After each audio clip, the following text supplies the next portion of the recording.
आज ऐतिहासिक ये जो घड़ी है इसका गवाह ना सिर्फ देश बना है बल्कि दुनिया बनी है। और सीधे अब चर्चा पर चलते हैं। हमारे साथ इस वक्त मेहमान हमारे मौजूद हैं आचार्य विकास शास्त्री जी, हिंदू धर्मगुरु हैं। इसके अलावा विष्णु विनोदम जी, राम सेना प्रमुख हैं, वो भी हमारे साथ हैं। आचार्य ऋतु जी हैं, ज्योतिषाचार्य हैं, वो भी हमारे साथ हैं। बहुत बहुत स्वागत है। और हमारे साथ हमारे editor in chief Amitabh Agnihotri ji साथ में हैं। शुरुआत करते हैं सर चर्चा आप ही से। देखिए, मुझे लगता है कि आज के कार्यक्रम की विशिष्टता क्या है ये पहले से ज्ञात है। इस पर हम लोग चर्चा कर भी चुके। अद्भुत था, 500 साल की प्रतीक्षा पूरी हुई, जन्मभूमि मुक्त हुई। हम लोग नारा देखते थे एक पत्रकार के नाते जब अयोध्या जाते थे 90 के दशक में कि रामलला है टाट में, नेता सारे ठाठ में। वो नारा खत्म हो गया, अब हो गया रामलला है ठाठ में। इसलिए अब मुझे लगता है अब प्रसंग बदल गया। अब ना तीर की जरूरत है, न तलवार की जरूरत है, न लाठी की जरूरत है, न बल्लम की जरूरत है, न कुदाल की जरूरत है। इन सब की जरूरत 6 दिसंबर 1992 तक रही, मध्याह्न तक। अब वो सब बदल गया, अब उसकी जरूरत नहीं। इसलिए अब उतनी गुस्से में जय श्री राम बोलने की भी जरूरत नहीं। प्रधानमंत्री ने उस भाव को भी बहुत सुंदरता के साथ, बहुत शालीनता के साथ निरूपित कर दिया। अब मंगल मूर्ति भगवान राम को याद करिए। अब जरूरत है राष्ट्र मंदिर की। अब अवसर है राष्ट्र निर्माण का, भारत को विश्व गुरु बनाने का।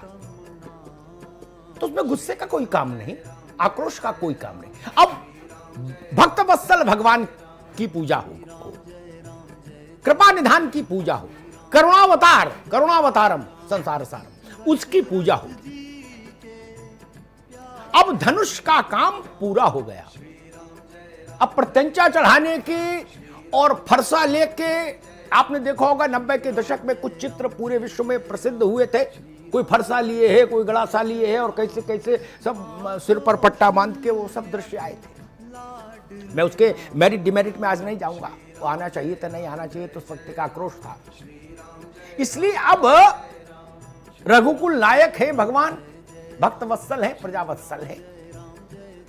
इसीलिए प्रधानमंत्री ने अपने संबोधन का आरंभ किया।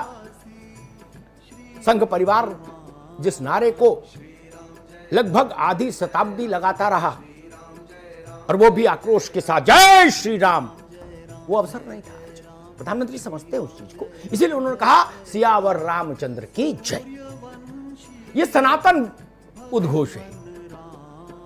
अब देश को उसी मानस में जाना होगा।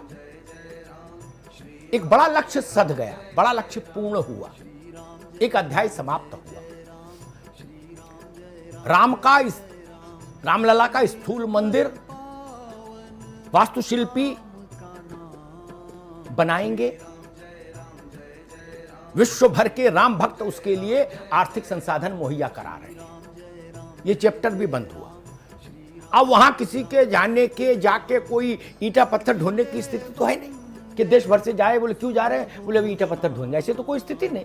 अब तो जो कुछ होगा एक व्यवस्था के अनुरूप होगा, जैसे बड़े प्रासाद बनते हैं। तो अब संतों का, आध्यात्मिक व्यक्तियों का, साधुओं का, आचार्यों का और शासकों का अब दायित्व तो क्या है? मुझे लगता है अब फोकस भारत को उस पर करना चाहिए जिसकी ओर प्रधानमंत्री ने ध्यान भी खींचा है। मैं कल अपनी बहस में रात में कह रहा था महापंचायत के शो में कि अगर मुझसे कोई पूछे, यूं तो राम सबके हैं, लेकिन फिर भी कोई जिद करे कि नहीं बताइए ज्यादा किसके हैं, तो मैं कहूंगा ज्यादा गरीब के हैं। वही बात प्रधानमंत्री ने आज कही। केवट, निषाद, गुहराज निषाद, शबरी, कोई ब्राह्मण कुल में उत्पन्न साधु संत विराट त्रिपुंडधारी जटाजूटधारी के लिए से ये नहीं कहलवाया कि मरम तुम्हारा आज मैं जानू ना। भारी भारी रुद्राक्ष पहनने वालों से ये नहीं कहलाया गोस्वामी जी ने। किसने कहा मरम तुम्हारा आज मैं जानू? नाव खेने वाले मल्लाह ने, केवट, जो ना वेद जाने, ना ऋग्वेद जाने, ना अर्थर्ववेद जाने, न यजुर्वेद जाने, न संध्या करे, न आचमन करे, न पूजन करे। तो राम ने वनवासी को, गिरिवासी को जो विकास की मुख्य धारा में लाने का काम किया है, मुझे लगता है देश को वहां जाना चाहिए। वही अभीष्ट है। अब एक अध्याय था, सफलतापूर्वक पूरा हुआ। अब आगे हमको एक ऐसा राष्ट्र बनाना हो जिसमें रामत्व दिखे, जिसमें भेदभाव नहीं हो, सरकारें प्रजा के प्रति वत्सलता का भाव रखें, गरीब की सुनवाई हो, गरीब को लगे कि हां ये व्यवस्था हमारी है, हमारे लिए है। आचार्य विष्णु विनोदम जी, वो सब परिस्थितियां बीत गई कि जब भेष बदल के मोटरसाइकिल पर छुप के जाना है अयोध्या, जी, और शिला और उस पर गुंबद पर चढ़ना है, कुछ तोड़ना है, कुछ फोड़ना है, कि झंडा फहराना, वो सब दृश्य तो खत्म हो गए। खत्म हो गया। आज तो सब कुछ व्यवस्थित हो गया। जी, ये पूर्णाहुति थी उस महायज्ञ की, राम जन्मभूमि आंदोलन के महायज्ञ की। आज जो प्रधानमंत्री ने पूजन किया है वो पूर्णाहुति थी। जी, इदम नमः, जी, समापन। जी, अब राष्ट्र राम मंदिर बनाने के लिए एक व्यवस्था है, वो बनाएगी। उसमें ना हमको कुछ करना है जाके, ना आपको कुछ करना है जाके, कुछ नहीं। ठीक। पैसा दुनिया भर के भक्त दे रहे हैं और बनाएंगे, उस विषय के जानकार लोग। जी, जी, जी, अब मसला है राष्ट्र मंदिर का। जी, जी, सही बात है। वही एजेंडा होना चाहिए। बिल्कुल एजेंडा वही होना चाहिए। जी, जो ये राष्ट्र है, इस मंदिर को भी बनाना चाहिए और इस राष्ट्र को भी विश्व गुरु बना करके चलना चाहिए और बनाना ही चाहिए। और मुझे आशा है कि अब कहीं ना कहीं राष्ट्र या तो यहाँ से बहुत अच्छा जाएगा, और अच्छा ही जाना चाहिए, क्योंकि राम की कृपा तो हमेशा रही है। बहुत से शासक आए, बहुत लोगों ने बहुत कुछ किया, फिर भी ये भारत एक निर्मल जल की तरह बहता रहा। और एक भारत की विशेषता है, क्योंकि ये देव भूमि है, यहाँ देव उत्पन्न होते हैं। तो ये विशेषता जो भारत की है, जो कहीं नहीं पाई जाती। आज आप देखेंगे कोरोना काल में कितने लोग परेशान थे, तो यहाँ के लोगों ने कितनी मदद की। कोई पानी पिला रहा है, कोई खाना खिला रहा है। तो ये विशेषता है इस भारत की कि एक दूसरे की सहायता करते हैं, जो और कहीं देखने को नहीं मिलती जल्दी से। और ठीक है, जो इस समय फिलहाल भारत एक दुर्दशा से गुजर रहा है, तो ये भी संभालना मोदी जी का ही काम है। जी, इनकी टीम का काम है, भारतीय जनता पार्टी का काम है। ठीक बात। और हम लोग आशा करेंगे कि ये जल्द से जल्द भारत की स्थिति को भी सुधारे। जी, जी। ठीक है। आचार्य विकास शास्त्री जी, मैं ऐसा मानता हूं, राम का मंदिर बनाना जो पत्थरों से बनेगा, जी, राम का मंदिर बनाना सहज कार्य है। उसका जो कठिन पक्ष था वो बीत गया। जी, उस पर स्वीकृति संविधान की, कानून की, वो मिल गई, बात खत्म हुई। अब तो मंदिर बन ही जाएगा, 6 महीने ज्यादा लगे टाइम में, 6 महीने कम लगे, और भव्य ही बनेगा, चूंकि दान की समस्या नहीं। ठीक। लेकिन मैं मानता हूं कि रामत्व का मंदिर बनाना राष्ट्र में और या अपने हृदय में, ये उस भौतिक मंदिर बनाने से कई हजार गुना ज्यादा कठिन है। क्योंकि राम जैसा आचरण जीवन, राम के चरण छूना तो बहुत सरल है। एक मूर्ति रख लीजिए, फोटो रख लीजिए, दिन भर छूइए, जी, जी, गले में लॉकेट डाल लीजिए, उस मन को। लेकिन रामत्व को मन में धारण करना और उनके अनुरूप आचरण कर पाना, जी, प्रधान से लेके पटवारी तक, संत से लेके गृहस्थ तक, सबके लिए मैं मानता हूं विश्व का सबसे कठिन काम है। जी, राम जिस रूप में देखिए, उस रूप में उन्होंने हिमालय जितनी ऊंची मर्यादा की लक्ष्मण रेखा खड़ी की है। जी, वहां तक पहुंचना होगा, तब रामत्व का धारण हो पाएगा। लॉकेट धारण करना तो सुनार क्या जाइए, 20,000 रुपया दीजिए, लॉकेट पहन के घूमिए। बहुत सुंदर। नहीं शास्त्री जी? जी, सही कह रहे हैं। राम जैसा महापुरुष होना, अब तक इस सृष्टि में ऐसा कोई महापुरुष नहीं हुआ जो भगवान राम के समान हो। राम समुद्र की तरह धैर्यवान और हिमालय की तरह गंभीर हैं। उनके आदर्शों पर चलना हर व्यक्ति के लिए संभव नहीं है। इसलिए उन्हें मर्यादा पुरुषोत्तम कहा, पुरुषों में उत्तम कहा। और जिस तरह उन्होंने अपने जीवन को जिया, वे भगवान राम कहलाए गए। केवल अपने जीवन में उन आचरणों के कारण, नहीं तो वह आम व्यक्ति रूप में ही उन्होंने प्रभु ने अवतरण किया था, त्रेता युग में अवतार लिया था।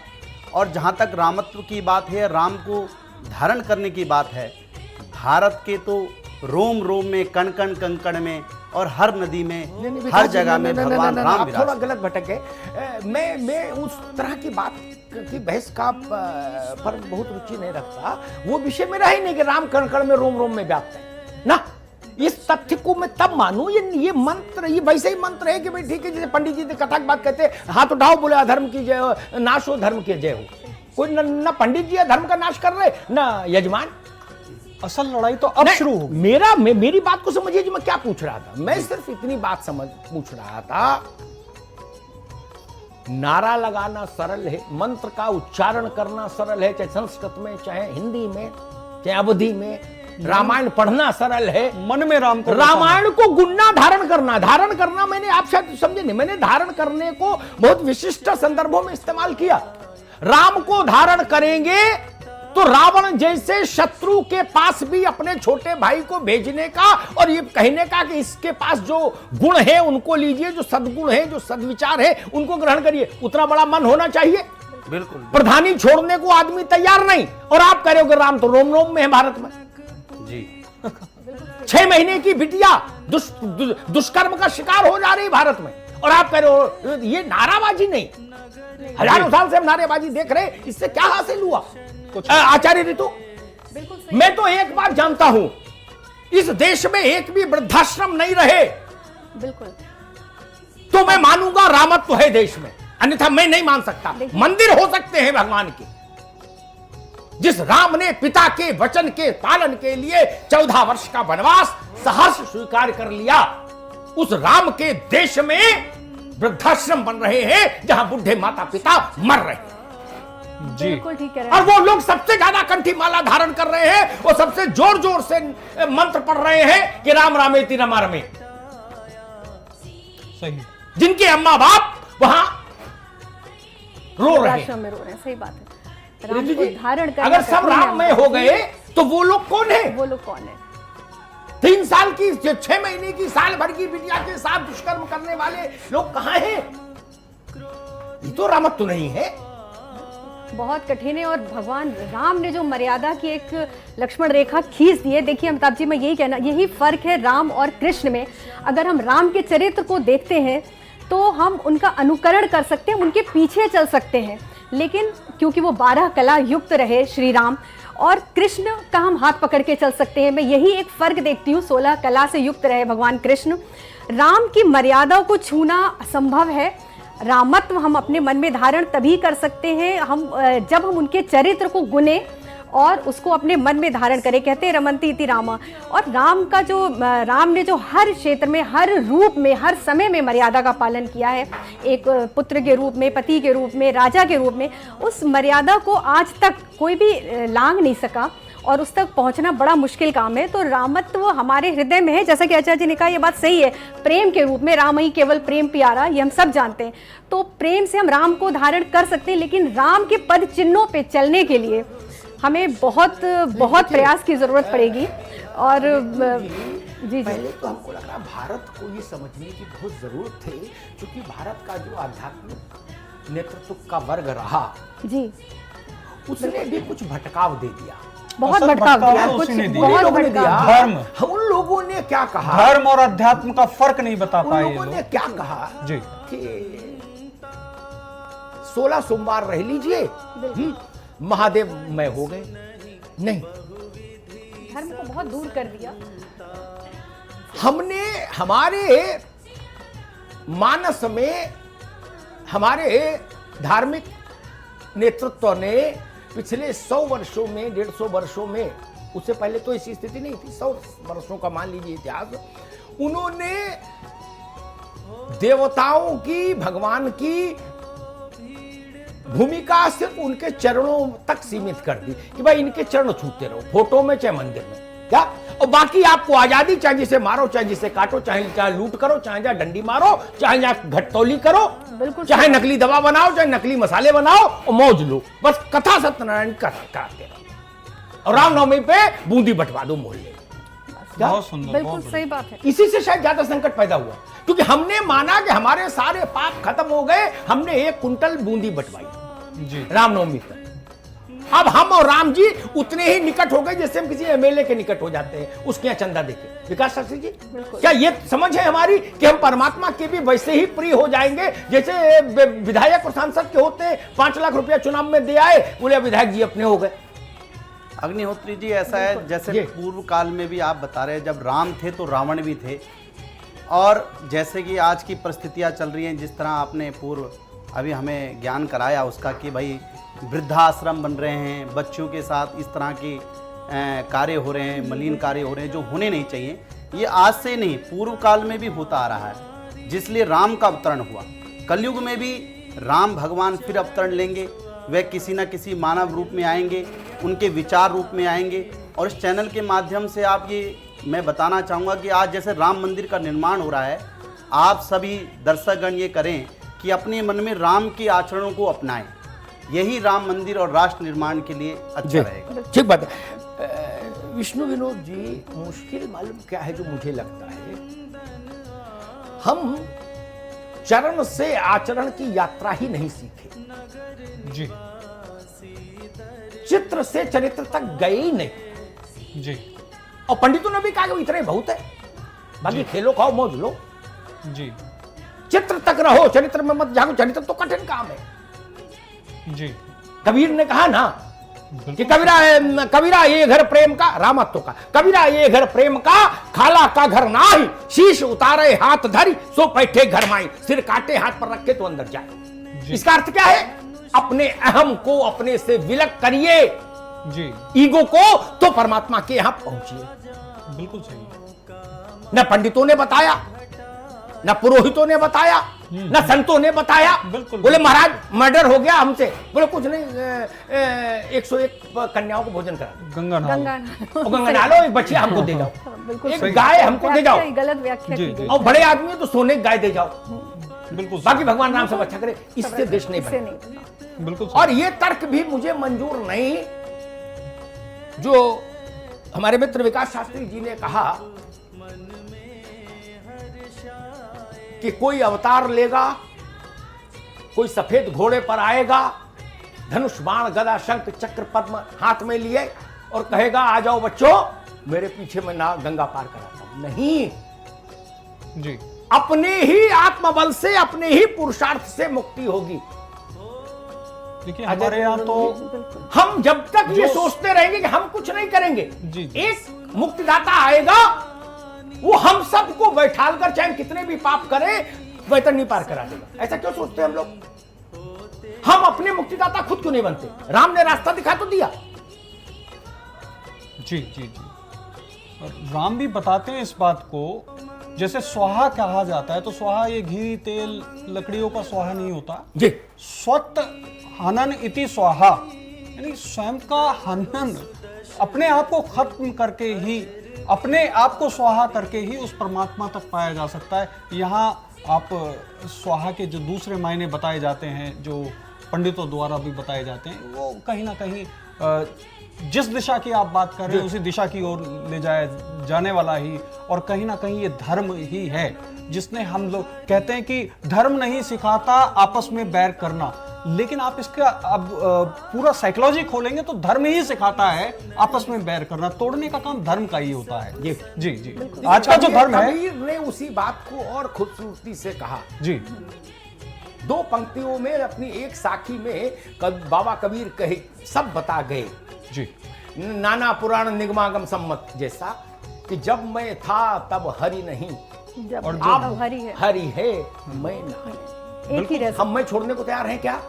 कोई नहीं मंदिर का शिखर की ऊंचाई 300 फीट से ऊपर हम करें, माने 3000 फीट भी कर दें, होगा क्या? उससे क्या होगा? होगा क्या ये बताइए। वहां भी जेब काट लेगा आदमी एक दूसरे की, तो क्या करेंगे भगवान राम? कटते हैं कंटिन्यूअस, मंदिरों में मस्जिदों में ये काम होता है। आचार्य ऋतु जी, हाँ बिल्कुल, हम लोग खुद पर जिम्मेदारी नहीं लेना चाहते। अगर बहुत हम धार्मिक होंगे, आध्यात्मिक होंगे, तो हम ये कहेंगे कि हे परमात्मा अवतार लो और मुझे स्पून फीडिंग करा दो, चम्मच से खिला दो, मेरा मोक्ष कर दो आप। मैं मोक्ष के लायक कर्म नहीं करूंगा। बिल्कुल यही तो आप आओ और मुझे मोक्ष करा दो। क्यों बोले आप की जिम्मेदारी है। आपके यही विडंबना है हमारे यहाँ अमिताभ जी, जो हमारे धर्म गुरुओं ने जो शुरू से जो धर्म की व्याख्या की ना, वही दिग्भ्रमित कर रही है लोगों को। और अगर हम श्री राम के सिर्फ नाम में ही चले जाएं तो हम सभी जानते हैं रा का अर्थ होता है आत्मा का प्रकाश, और माँ यानी मेरा। तो जब भी हम अपने आत्मा का प्रकाश देखते हैं, अपने आत्मा को प्रकाशवान करते हैं, और वही श्री है, वही लक्ष्मी है, वही शक्ति है और वही विजय है। तो जब भी हम जय श्री राम, जैसा अभी अमिताभ जी बोल रहे थे कि जय श्री राम का उद्घोष तो होना चाहिए, लेकिन उसका अर्थ अब वो नहीं रह गया जो कुछ समय पहले था। देखिए जय श्री राम के बहुत अर्थ है, लेकिन अब तो अर्थ की परिभाषा ही, उसका तात्पर्य ही बदल गया। अब तो हम यहाँ विजय का प्रतीक है। और मेरा जो आप पूछ रहे हैं उसी का तात्पर्य, उसी पर आ रही हूँ कि अगर हम प्रेम से सिर्फ जय श्री राम का अर्थ ही समझ लेना, तो भी हम अपने आप को प्रकाशवान कर सकते हैं। हम सारा का सारा भार ईश्वर पर डालते हैं। ईश्वर तो हमारे अंदर है, हम उनको पूरे हर जगह ढूंढ रहे हैं, कहाँ ढूंढ रहे हैं। ईश्वर तो मन के सबसे ज्यादा मन में है हमारे। इसीलिए उनके 3000 लगभग 3000 वर्ष पूर्व भगवान बुद्ध से जब उनके एक शिष्य ने पूछा कि प्रभु जब आप नहीं होंगे तो हम किसी समस्या में फंसेंगे तो हमको रास्ता कौन दिखाएगा। तो उन्होंने कहा कि सूर्य के प्रकाश से रास्ता देखना। लाक्षणिक बात कही, लेकिन शिष्य है, गुरु के समान तो बुद्धि नहीं उसके पास। वो समझा कि शायद ये स्थूल बात कह रहे। जैसे हम जब मंदिर की बात करते तो उसके मेरे लिए दो अर्थ होते। एक मेरे अंदर का मंदिर जो मुझे ही बनाना होगा, वो ट्रस्ट नहीं बना सकता जी, और एक स्थूल मंदिर जो पैसा दे रहे हैं देश भर के लोग, ट्रस्ट बना देगा। वो कोई इतनी बड़ी चीज नहीं, बनाना कोई बड़ी चीज नहीं जी, बनाने लायक परिस्थिति पैदा करना बड़ी चीज थी जी। बनाना तो मिस्त्रियों का काम है। तो खैर उनका जब सूर्यास्त हो जाए तब क्या करें, बोले दीपक जलाए, बोले दीपक भी बुझ जाए, आंधी आ जाए तो क्या करें, शिष्य भी शिष्यता। तो भगवान बुद्ध ने कहा अपदीपो भव। ये पाली भाषा का शब्द है, उस वक्त पाली प्रचलन में थी। पाली में उन्होंने कहा अपदीपो भव, अपने आत्मा के दीपक के प्रकाश में आगे बढ़ो। वो ना बुझता है ना अस्त होता है। जब तक प्राण रहेगा आपकी आत्मा का दीपक जाज्वल्यमान रहेगा। भारत में शायद तंत्र भी इसीलिए पनपा। एक दौर था जब तंत्र ने बहुत बड़ी व्याप्ति इस देश में पैदा की। आचार्यों ने कहा बिना कुछ किए 100% मजा लो, आओ मेरे पास जी। कर्ण पिशाचिनी सिद्ध है, प्रेत सिद्ध है, जिन्न सिद्ध है, बताओ किसकी बैंड बजा दूं। सही। बोले फलाना प्रधान हमारे खिलाफ है, बोले उसके एक्सीडेंट करा देते। आप अच्छे कर्म मत करो। जी जी जी। शास्त्री जी उससे भी भटकाव बहुत आया। लोगों ने कहा कि पंडित जी के लिए 11,000 जुटा लो, बहुत डकैती डाल के फिर पंडित जी बाकी तंत्र की क्रिया कराई देंगे। और कहेंगे भैया ये नारियल ले जाके लाल कपड़े में इसमें रोली अक्षर सब लगा के और 6 नींबू के साथ चौराहे पर रख देना। उसका भी कारण है ना। क्या? बिल्कुल। काम अच्छे मत करना, नींबू चौराहे पर रख देना, जिसकी गाड़ी उस पर चढ़ जाएगी वो मर जाएगा। यही करते रहे ना, अभी सुशांत सिंह के साथ भी यही करते रहे ना। बिल्कुल बिल्कुल। तो इससे तो बड़ा नुकसान हो गया देश का। बहुत नुकसान हुआ। एनर्जी सारे चोर उचक के टिकट ले आए बिल्कुल वहां का, जहां नहीं मिल रहा है उनको जाना चाहिए था जी। और आचार्यों ने उसमें भूमिका निभाई। परंतु जो जैसे कृत्य करेगा अंततः गत्वा वैसे फल भी तो पाएगा। अगर आज हम वो अलग है। वो विषय वो विषय नहीं कह रहा हूं। Actually, देखिए जनमानस को भी त्वरित रिजल्ट चाहिए, त्वरित फल चाहिए। तो उन्होंने इसको, ये जनमानस का जो एक लोक मैंने उसको पकड़ा, जो हमारे तंत्र लोग रहे, तंत्र शास्त्र के ज्ञाता लोग, उनको अब जनता आती है, अगर हम बताते हैं कोई उपाय उनको, तो इतना समय तो है ही नहीं ना, तुरंत रिजल्ट चाहिए। समय सबके पास सबसे है, बड़ी बात ये समय है। सबके पास है। कठिन काम करना नहीं चाहते। मैं इसका एक स्थूल उदाहरण देता हूं कि रामा तो कैसे धारण हो सकता है और क्यों धारण नहीं होगा। एक स्थूल व्यक्ति, मोटा व्यक्ति डॉक्टर के पास जाता है, कहता डॉक्टर साहब मुझे पतला होना।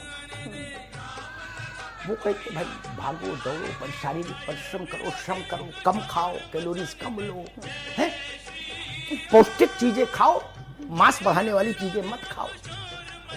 वो कहता डॉक्टर साहब हम ये सब कुछ नहीं कर पाएंगे, आप तो अपनी फीस डबल ले लो, लेकिन ये बताओ इंजेक्शन कौन सा लगवा सकते, वो मैं लगवा वही बात क्या वही जो मांस चीज़। गला दे। बिल्कुल यही संकट का, यही चिंतन भारत के संकट का कारण है। यही कोई दूसरा शॉर्टकट है ही नहीं। जैसे वहां शॉर्टकट नहीं, सही दवाएं क्या करती हैं? जब तक दवा खाई तब तक दुबले रहे, छोड़ दी तो और डबल मोटे हो गए। सबसे अच्छा वो किसान है जो जन्म से लेकर मृत्यु तक उतना परिश्रम करता है, वो कभी मोटा ही नहीं होता। कोई किसान आपने मोटा देखा? कोई सवाल ही नहीं। किसान कहाँ होगा? शारीरिक श्रम करने वाला कोई मोटा देखा? नहीं। नहीं ना। अनवरत परिश्रम करता है यही वो, भक्ति बस का रास्ता है। भक्ति का एक ही रास्ता है, दूसरा कोई रास्ता ही नहीं। उससे ही लोग बचते हैं। विनोदम जी, भक्ति का रास्ता ही त्याग का है। बिल्कुल सही। हम त्यागी नहीं करना चाहते। हम कह रहे हैं कि भाई राम जी का मंदिर बना दिया अयोध्या में इतना बड़ा, अब तो राम जी मतलब रिटर्न गिफ्ट में कुछ तो करें। बिल्कुल सही बात है। हमारी गाड़ी ही बड़ी हो जाए, मान लो छोटी सी आल्टो से इनोवा। बिल्कुल सही। भारत को आज मोदी जी के संबोधन में सुन रहा था, उन्होंने बहुत सारी बातें संकेत में कही, लेकिन ना पीड़ा है उनके अंदर। 11 रुपए का प्रसाद देव मूर्ति पर चढ़ाकर हम देव मूर्ति को अपने वश में करना चाहते हैं। कोई सवाल नहीं। खरीद लेते हैं। यह आचरण तो बदलना होगा। इस आचरण इस मानसिकता को छोड़ना पड़ेगा। एक प्रसंग मुझे याद आता है।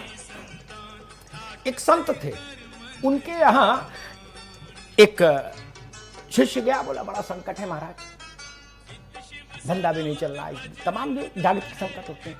तो आचार्य किसी धुन में बैठे हुए, उन्होंने कहा भाई एक काम करो, 21 दिन गंगा नहाओ। 22वें दिन आया, बोला महाराज 21 दिन ठंड में गंगा भी नहा लिया लेकिन कुछ हुआ नहीं। बोले अच्छा, अच्छे से नहाए थे? बोले डूब डूब के नहाया, डुबकी लगाई। गुरु ने कहा कि एक बोतल मंगवाओ, उसमें गंदा पानी भरा गुरुजी ने, और उसको कस के बंद कर दिया, सील लगा दी ताकि वो मूल जल से नहीं मिले, और ले जाके गंगा में 4 हाथ नीचे गाड़ दी डाली। बोले इसको 21 दिन गंगा में पड़े रहने दो। 21 दिन बाद गए, ढक्कन खोला, पानी गंदा की गंदा ही। तो बोले जब ये 21 दिन, तुम तो 5 मिनट हर दिन नहाए, जब 21 दिन 24 घंटे गंगा में रही बोतल, तब भी शुद्ध नहीं हुई, क्योंकि ढक्कन बंद था, मन बंद था, शरीर गंगा में नहा रहा था, तो लाभ कैसे होता? शास्त्री जी, समस्या ये है पूरा देश गंगा नहा रहा। इतनी धार्मिक क्रियाकलाप विश्व में कहीं नहीं होते जितने भारत में होते हैं। कहीं नहीं होता। सही बात है। 17 करोड़ आदमी कुंभ नहाया, लेकिन उसमें से बड़ी संख्या उन लोगों की है जो ढक्कन बंद करके नहाए, मन तो खोले ही नहीं। शास्त्री जी, मन का धुलाव तो किया ही नहीं, तो गंगा स्नान का फायदा क्या? तो वही मैं कह रहा हूं कि राम मंदिर का अगर हम लोग इतना भी समझ पाए कि ये मंदिर इसलिए है, ये हमको याद दिलाएगा कि हमको रामत्व के मार्ग पर ही चलना है, उससे भटकना नहीं। देखिए, इसी चीज़ की परिकल्पना हम भी कर रहे हैं कि कहीं ना कहीं ऐसा दौर आए कि जहां एक समानता बने। कहीं ना कहीं बहुत उथल पुथल हुई पड़ी है हमारे भारत में, तो इस उथल पुथल को ख़त्म करने के लिए जी कोई नेता आए, ऐसे साधु संत आए जो इस कार्य को करें, क्योंकि साधु संतों में भी बहुत, जैसा आपने भी बताया, और वो बिल्कुल क्लियर है। आना चाहिए, ये सब चीज़ें होनी चाहिए। आचार्य जी, संकट मालूम क्या है?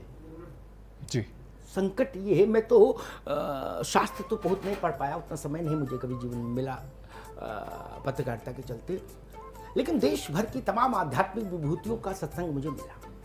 बहुत अच्छा आपका सत्संग। मैं एक भारत के जो 4 मान्य शंकराचार्य हैं, जी जी जी, मैं फर्जी वालों की बात नहीं करता, हाँ, मैं वो तो हर गली में है, महामंडलेश्वर और क्या क्या सब अपना लेटर हेड छपा लेते हैं, 200 रुपये लगता है, लेटर हेड छपा लो, उसको कुछ भी लिखवा लो। कुछ भी नहीं। एक मान्य शंकराचार्य थे, मैं उनसे मिलने गया, उनका वो था कि भाई आओ, मैं गया, बैठा, जी, सत्संग हो गया, आशीर्वाद मिल गया। तो उन्होंने मुझको 2 सेब उठा कर दिए, बोले बच्चा ये ले जाओ प्रसाद, श्रद्धापूर्वक स्वीकार कर लिया। बिल्कुल सही। बाहर आया तो मेरे ड्राइवर ने बताया कि साहब ये आश्रम से कुछ लोग आए थे, वो दिल्ली में सिविल लाइंस में ठहरे थे, जगत गुरु शंकराचार्य। तो बोले वो 2-3-4 टोकरी बड़ी बड़ी रख गए, कुछ में ये सूखे मेवे थे, कुछ में फल थे, कुछ में मिष्टान्न था। मैं अंदर गया, मैंने जगत गुरु से कहा, मैं महाराज हम 2 लोग हैं परिवार में से, विवाह हो ही हुआ था, संतान नहीं थी, और मैंने कहा कहाँ खा पाएंगे इतना, खराब हो जाएगा। 2 सेब दे दिए, पर्याप्त है, एक दोनों खा लेंगे, पर्याप्त हो गया। यही पार्टी बात। बाहर मैंने दृश्य देखा, ननकू और शकुंतला जैसे भक्त जिनमें आश्रद्धा मुझसे ज्यादा थी महाराज के प्रति, वो लाइन में लगे थे, बताशे के लिए संघर्ष हो रहा था। बांटने वाला भक्त कह रहा था कितनी बार लोग बतासा, निकलो लाइन से बाहर। अमिताभ अग्निहोत्री को डलिया देना और गरीब को बताशा भी न मिले, संकट यहीं से पैदा होता है। तो बिल्कुल यही से, यही मेन विधायक जी आ जाएं तो पंडित जी महाराज आसन छोड़ के नीचे कूद पड़े, फोटो खिंचाओ पहले। जी बिल्कुल बिल्कुल सही बताइए। बात है। मंदिरों में धर्म गुरु और कोई गरीब आ जाए जिसके पास चढ़ाने को पैसा नहीं हो, उसके साथ बर्ताव बिल्कुल ऐसा किया जाता है, बिल्कुल उपेक्षित रहता है वो। यही सबसे बड़ी विडंबना, सबसे बड़ी जो देखिए, दिक्कत गुरु है। का मतलब, और बड़े बड़े धर्म गुरु भी आप देखिए, उनका दर्शन करना है, उनसे मिलना है, तो आपके पास अगर है कोई पहचान है तो ठीक है, नहीं जो उनके भक्त हैं जो कि हर बहुत संघर्षों से, बड़े कष्ट से आते हैं, उनको दर्शन भी उपलब्ध नहीं है। और दक्षिण के शंकराचार्य हैं जी, शास्त्री जी, आचार्य जी, आप दोनों से कहूं, बहुत मान्य शंकराचार्य हैं भारत के। जी, श्रद्धा भी है उनके प्रति। तो वो आए दिल्ली में, वसंत विहार में पूर्वी मार्ग पर शंकराचार्य मंदिर है, वहां रुके। वो उनकी ही पीठ का मंदिर। मैं भी गया, आमंत्रण था, बैठा। तो खैर मुझसे तो कोई ऐसी बात किसी ने कही नहीं, मैं तो अच्छे से गया, अच्छे से उनका आशीर्वाद मिला मुझे। लेकिन एक सूची मैंने देखी वहां, मैं बहुत रात सो नहीं पाया, 2-4 रात। उस सूची को देखकर, उस सूची में लिखा था ए ग्रेड का पाद पूजन 51,000, 1,01,000, उससे छोटा वाला 51,000, उससे छोटा वाला पाद पूजन 21,000 और सबसे छोटा 11,000। बहुत कॉमन है, मतलब 11,000 से कम में तो पांव पर रोली चंदन नहीं रख सकते फूल। बिल्कुल सही बात। शास्त्री जी, बड़े बड़े ऐसे धर्म मजबूत होगा।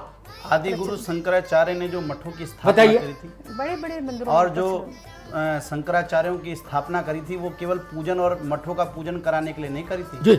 सारे देश में सनातन धर्म पुनः एकत्रित खड़ा हो जाए, हमारे धर्म की पुनः स्थापना हो, आडंबर जाए, इसलिए स्थापना करी थी। परंतु आज के जो शंकराचार्य हैं, या आप बता रहे हैं जिस तरह के, कुछ ऐसे हो गए हैं जिन्होंने इस धर्म को फिर से दोबारा पाखंड की ओर धकेल दिया है, जैसा कि आप बतला रहे हैं। तो ये सारी चीज़ें नहीं होनी चाहिए, तभी हमारा सनातन धर्म सुधरेगा, आगे बढ़ेगा। हम विश्व गुरु की तरफ अग्रसर होंगे जब ये चीज़ें खत्म होंगी। नहीं आचार्य जी, क्या कोई, विष्णु विनोदम जी, क्या कोई दूसरा भारत को विश्व गुरु बना देगा? नहीं ना, ये 135 करोड़ लोग ही नारायण हैं। यही सुधरेंगे तो भारत विश्व गुरु बनेगा। कोई मंदिर, मठ, मजार, गुरुद्वारा, चर्च भारत को विश्व गुरु नहीं बना सकता। अन्यथा भारत में मंदिरों की कमी है, गुरुद्वारों की कमी है, चर्चों की कमी है, दरगाहों की कमी है। विश्व भर के धर्मों को उठा के देखिए, सबको मिला के जितने ग्रंथ नहीं है उतने अकेले हिंदू धर्म में। देखिए, नाम जरूर ये विद्यालय रख लेते हैं, लेकिन विद्यालय का मतलब भी नहीं समझते। विद्यालय नहीं, शिक्षालय है। विद्यालयों का मतलब विद्या से होता है। अब विद्याएं क्या हैं? श्री विद्या हो गई, ब्रह्म विद्या हो गई, रमल विद्या हो गई, ये सारी विद्याएं हैं। अब ये शिक्षाएं क्या हैं? ये कोई गुरु बताता भी नहीं, नॉर्मली बोलता भी नहीं, क्योंकि उनको अपने आडंबर से मतलब है। गुरु का मतलब आशीर्वाद से नहीं, ज्ञान से होता है। उसको ज्ञान देना चाहिए, चाहे वो ब्रह्म ज्ञान दे, चाहे वो श्री विद्या सिखाए, कोई भी ये विद्याएं सिखाए। लेकिन गुरु अब क्या सिर्फ आडंबर के ऊपर चल रहा है। इसीलिए हमारा देश, जो पहले विश्व गुरु था, इस शिक्षा के प्रणाली से आज ये बहुत पीछे हो चुका है। फिर दोबारा से उन्हीं विद्याओं पे, विद्याएं आपको मानव से महामानव बनाती हैं और शिक्षा आपको नौकर बनाती है। ये नौकर की प्रणाली है। मुझे एक प्रसंग याद आता है जी। विवेकानंद जी अमेरिका के प्रवास पर थे जी। मठ की जिम्मेदारी रामकृष्ण परमहंस जी के जो दूसरे शिष्य थे उनके देहावसान के बाद उनके ऊपर आ गई, विवेकानंद जी तो भ्रमण पर ही थे। तो एक चिट्ठी भेजी गई, मठ के जो लोग काम देख रहे थे उन्होंने विवेकानंद जी को चिट्ठी भेजी कि भाई 30 रुपया महीने में खर्चा नहीं चल रहा है मठ का, मतलब भगवती के पूजन अर्चन का, भोगों का।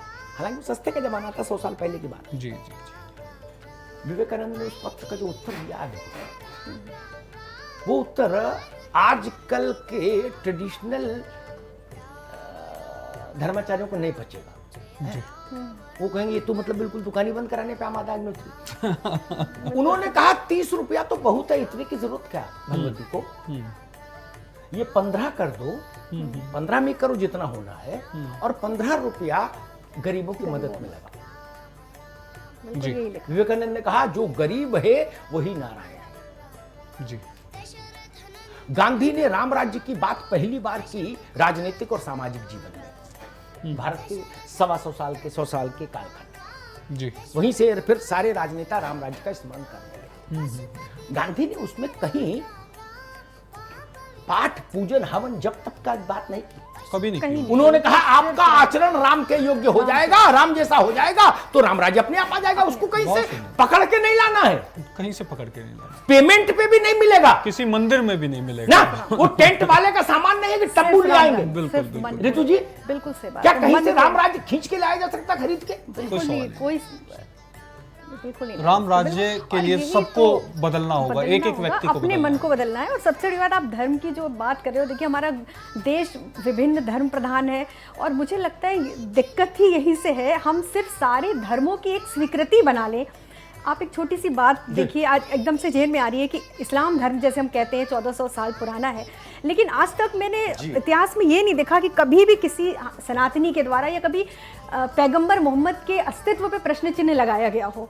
लेकिन ऐसा बार बार क्यों होता है? अभी मैं 4 दिन से लगातार टीवी देख रही हूँ कि चाहे ओवैसी हो या कोई भी हो, एक छोटी सी चीज़, एक पहली बार एक ऐसा आयोजन हमारे देश में हमारे हिंदुत्व को लेके हो रहा है, उस पर जो ये विरोध की एक आदत हो गई है, आदत ही बोलूंगी मैं इसको, आवश्यकता नहीं है, लेकिन ये आदतन ये करते हैं, तो वो चीज। और अच्छा, विरोध की आदत कम है, दिल में विरोध और समर्थन कुछ नहीं है राजनेताओं के, उनका वो आदत है, सिर्फ बिल्कुल। जो इस पाले में खड़े वो भी, उस पाले में खड़े वो भी, उनको अपनी राजनीति साधनी बस है। ये बड़ा व्यथित करती आज- नहीं, है। आप भी मत समझिए कि ओवैसी जो बोल रहे हैं वो मान भी रहे हो, नहीं है, ये बिल्कुल जरूरी सही। नहीं, बोलना है उनको अपने वोट बैंक के लिए। बिल्कुल। और अगर हम सारे वही धर्म बस समस्या यही चीज ये है। आज ये जो चर्चा चल रही है बहुत एक अच्छे रूट पर चल रही है, और कहीं ना कहीं ऐसा लगता है कि ये जो लोकतंत्र बनाया गया, जो पिरामिड लोकतंत्र का बनाया गया, ये लोकतंत्र नहीं, कहीं ना कहीं ऐसा लगता है कि लूटतंत्र है, कि ऊपर से चलता है नहीं, वो नीचे भी तक अलग चलता है। है। देखो मैं एक अलग है। नॉर्मल वे देखिए, में मैं कह रहा तो हूं। मैं आपकी देखिए, चर्चा को विराम देना मैं होगा। तो- जी, जी। रोतेला जी मुझे बार बार इशारा कर रहे हैं। मैं एक बात कहूंगा, भारत के एक आधुनिक भारत के एक बड़े गृहस्थ संत ने उस बात की घोषणा की। आज उस संत ने जो पौधा लगाया था वो विश्वव्यापी है, विश्व के 126 देशों में। मैं बात कर रहा हूं गायत्री परिवार की। जी, श्री राम शर्मा जी ने कभी कहा था, उन दिव्य संत से मुझे मिलने का अवसर मिला, उन्होंने एक बहुत सरल नारा दिया था, अनपढ़ भी समझ ले, हम सुधरेंगे युग सुधरेगा। बहुत सिंपल। हम सुधरेंगे युग सुधरेगा। आज से शपथ लीजिए, जन्मभूमि मुक्त हुई इस पुण्य अवसर पर, इस आह्लादकारी अवसर पर भारत के 135 करोड़ लोग ये संकल्प लें कि हम राम के चरण भी छुएंगे और उनके आचरण को भी छूने की कोशिश करेंगे। धन्यवाद। बहुत शुक्रिया अमिताभ जी आपका। और हमारे साथ पैनल में जो गेस्ट जुड़े, आचार्य विकास शास्त्री जी, विष्णु विनोदम जी और आचार्य ऋतु जी, आपका भी बहुत बहुत शुक्रिया। तो कुल मिलाकर चर्चा का सार यह है कि मैदान में मंदिर तो बन सकता है, लेकिन जब तक मन के अंदर मंदिर ना बने तब तक उसका कोई काम नहीं है। यूं कहें कि तब तक आस्था जो हमारी है वो अपने उत्कृष्टता तक पर नहीं पहुंच सकती। अभी फिलहाल के लिए दीजिए हमें इजाजत। आप बने रहिए R9 TV के साथ, सिर्फ खबर के लिए।